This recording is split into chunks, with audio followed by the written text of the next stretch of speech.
Hello everyone, today I'll show you how to check Twitter timeline in chronological order, and here's how it is done.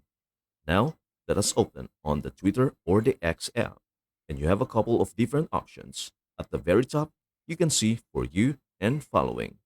Now, under For You, you can see this specific tweet is hours ago, but then this one is a different time also, so they are kind of all over the place.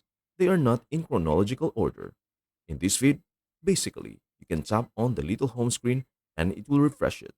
But again, it doesn't show you them as they are being tweeted. However, at the top right, you can see following.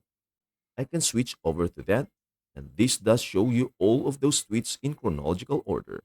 That is everything you need to know about how to check Twitter timeline in chronological order.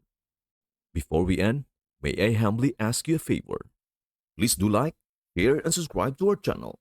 This means the world to us. Thank you so much for watching. We hope to see you in our next video.